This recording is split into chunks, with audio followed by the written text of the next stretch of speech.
read the scripture about David talking about a contrite heart. You know, a contrite heart, a broken spirit. This is something about the quality of your spirit. And you do it for yourself. You do it for yourself. You prepare your heart. You consciously do that.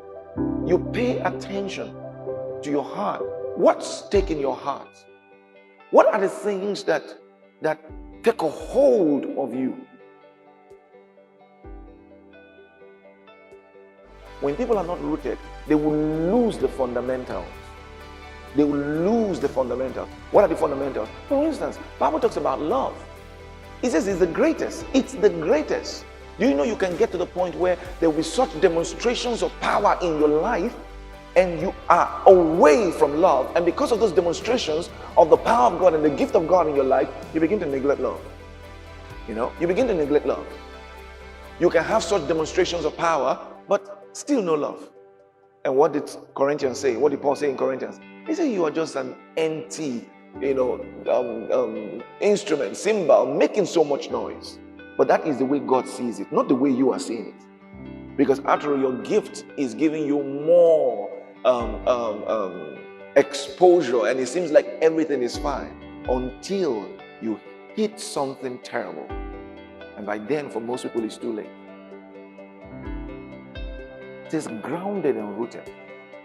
One of the signs of babes that Paul showed us in the scripture is they are tossed to and fro, right? By every wind of what? Of doctrine. You know, and Paul said, a double-minded man is what? Unstable in all his ways. Then he says, let him not think he can get anything from the Lord. He can't get it. So a heart that's not prepared is a heart that will not go far. A heart that is not prepared is a heart that will not go far. If you study the scriptures, the Bible says for Jesus, at some point, he set his face like a flint. He set his face like a flint. What was the Lord doing in the Garden of Gethsemane? That prayer, what was it about? That time of anguish, what was it about? Preparing his heart. Look at his reactions as soon as he was done praying and he came out. Look at his reactions against the reactions of his disciples. Who understands what I'm saying? Look at his reactions. The same situation. One spoke words, another one brought the sword out.